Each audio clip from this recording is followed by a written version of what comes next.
Corona के नए variant Omicron की भारत में एंट्री हो गई है। उसके 2 मामले रिपोर्ट हुए हैं और ये दोनों मामले कर्नाटक से रिपोर्ट हुए हैं। सूत्रों के मुताबिक ये जानकारी मिली है कि जो एक मरीज है उसकी ट्रैवल हिस्ट्री साउथ अफ्रीका यानी दक्षिण अफ्रीका की रही है, जबकि दूसरा हेल्थ केयर वर्कर है, उसकी कोई ट्रैवल हिस्ट्री नहीं है।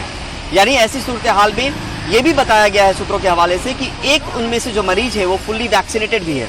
इसके कई मायने और मतलब है, वो भी समझिए। फुल्ली वैक्सीनेटेड होने का मतलब ये कि ब्रेक थ्रू इन्फेक्शन होता है, ओमिक्रॉन ब्रेक थ्रू इन्फेक्शन करता है, यानी वैक्सीन लेने के बाद भी शरीर में दाखिल हो सकता है। लेकिन सबसे अच्छी बात ये कि ये वेरिएंट माइल्ड इन्फेक्शन देता है, यानी बहुत सिवियरिटी के केसेस अभी तक नहीं आए और खासतौर पर ये दोनों जो मामले हैं उनमें गंभीरता नहीं देखी गई है। तो उस लिहाज से स्वास्थ्य मंत्रालय कह रहा है कि उतना चिंता की बात नहीं है, क्योंकि अभी तक उस तरह की सिवियरिटी नहीं दिखी है। लेकिन यहाँ पर यह भी बताना जरूरी है कि स्वास्थ्य मंत्रालय ने सीधे तौर पर यह कहा कि वैक्सीन अब भी कारगर है। वैक्सीन जो दोनों डोज लगाने की पहल होनी चाहिए लोगों की तरफ से, वो पहल करनी चाहिए। और तब तक तमाम वेरिएंट से ये जो मास्क है वो आपको बचाता है, तो वो लगाना बहुत ज़रूरी है। और यहाँ पर यह भी बताना ज़रूरी है कि स्वास्थ्य मंत्रालय की तरफ से ये भी जानकारी दी गई कि जब से अंतर्राष्ट्रीय उड़ानों की सेवाएं खोली गई हैं उसके बाद से करीब 8,000 अंतर्राष्ट्रीय उड़ान भारत में दाखिल हुई हैं और जिसमें 8,000 मुसाफिर आए हैं और जिसमें 10 मुसाफिर जो हैं वो पॉजिटिव पाए गए हैं। लेकिन उनमें ओमिक्रॉन वेरिएंट है या नहीं है, इसको लेकर उनकी जो सैंपल है वो इंसाकॉग भेजी गई जीनोम सीक्वेंसिंग के लिए और उससे पता चलेगा कि जो 10 लोग पॉजिटिव हुए हैं विदेश से आने वाले, उनमें किस तरह का वेरिएंट है, उसको लेकर जो है वो स्थिति स्पष्ट हो पाएगी। साथ ही ये भी बताना ज़रूरी है कि जिस तरीके से 26 नवंबर को जब पहली बार इसको वेरिएंट ऑफ कंसर्न माना WHO ने और 24 नवंबर को साउथ अफ्रीका ने रिपोर्ट किया था, उसके बाद से जीनोम सीक्वेंसिंग की रफ्तार जो है वो तेज़ी ला दी गई। उसमें करीब 26 नवंबर के बाद से अब तक 883 जीनोम सीक्वेंसिंग की गई है अलग अलग सैंपल्स की, और अभी तक उसमें 2 मरीजों की पुष्टि हुई है ऐसी जिनमें ओमिक्रॉन वेरिएंट की मौजूदगी है। ये खतरा भी है और चिंता पैदा करने वाला भी है। और साथ में स्वास्थ्य मंत्रालय लोगों से अपील भी कर रहा है कि वो तमाम जो एहतियातन कदम अब तक उठा रहे थे वो कदम लगातार उठाएं, यानी कोविड अप्रोप्रिएट बिहेवियर अपनाएं और जो वैक्सीन लेने की बात है, टीके के 2 डोज लेने की बात है, उस तरफ भी ध्यान दें।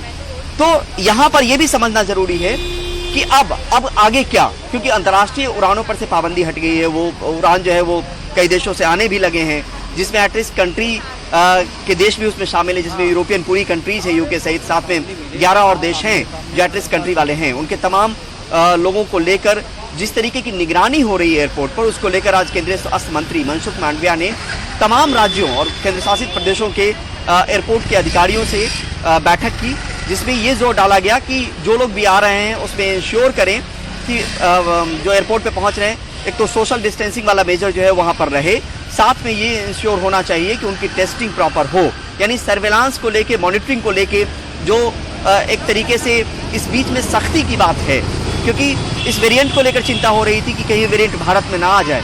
भारत में तो आ चुका है लेकिन मामले ज़्यादा ना बढ़ें, उसको लेकर ये कोशिश की जा रही है कि तमाम अंतर्राष्ट्रीय जो फ्लाइट्स आ रही हैं उन फ्लाइट में जो मुसाफिर आ रहे हैं उनकी सही तरीके से निगरानी हो, उनकी टेस्टिंग हो, और खासतौर पर एटलिस्ट कंट्रीज वाले जो देश से आने वाले लोग हैं उनकी 100% टेस्टिंग इंश्योर की जाए। कोई पॉजिटिव पाया जाता है तो उसको इंसाकॉग लेबोरेटरी में जीनोम सीक्वेंसिंग के लिए उसके सैंपल को भेजा जाए।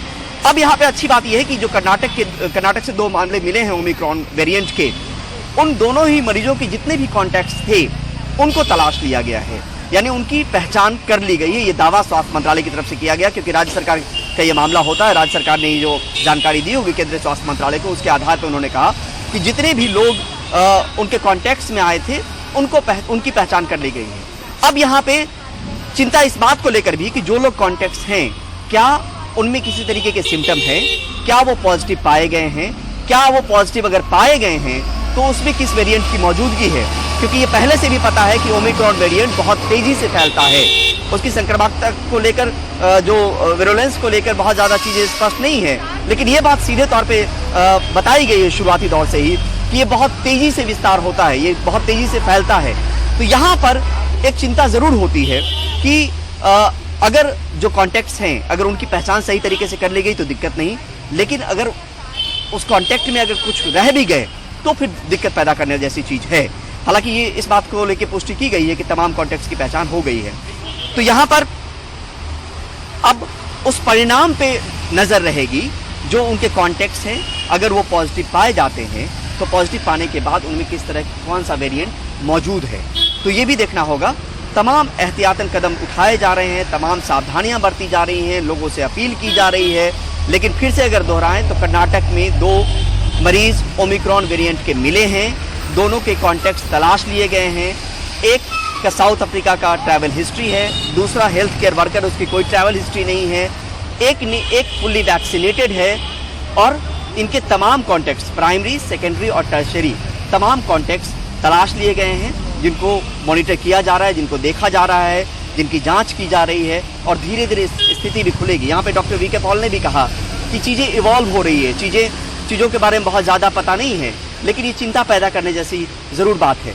और इसी बाबत इसी मायने में आप समझिए कि राज्यों को बार बार ये हिदायत दी गई है कि अगर कोई ऐसी स्थिति आने वाले दौर में आती है तो हॉस्पिटल इंफ्रास्ट्रक्चर को लेकर जो तमाम बुनियादी सुविधाएं हैं, जो बेड्स हैं, जो आइसोलेशन वार्ड हैं, जो ऑक्सीजन की मौजूदगी है, इसको प्रॉपर तरीके से देखें। यानी हॉस्पिटल इंफ्रास्ट्रक्चर को दुरुस्त रखने की बात बार बार कही गई है, क्योंकि इस वायरस के नेचर को लेकर, इस वेरिएंट के नेचर को लेकर बहुत ज़्यादा कुछ पता नहीं है। और ऐसी सूरत हाल में एक कोशिश अपने तरीके से सावधानी बरतने की भी है और दूसरी तरफ से जो हमारे पास संसाधन हैं उसको भी सही तरीके से स्टेट को अलर्ट पे रख के कि उसको सही तरीके से प्रॉपर वे में रखें और उसके लिए तैयार रहें। ये तमाम चीज़ें की जा रही है। अब यहाँ पर हमारे आप जैसे लोगों से यही अपील और गुजारिश स्वास्थ्य मंत्रालय बार बार कर रहा है कि कोविड अप्रोप्रिएट बिहेवियर अपनाएं, भीड़ भाड़ में ना जाएं, भीड़ भाड़ से बचें, वैक्सीन की जो डोज है वो लें और इसी से इस वेरिएंट या बाकी किसी वेरिएंट से आपका बचाव मुमकिन है।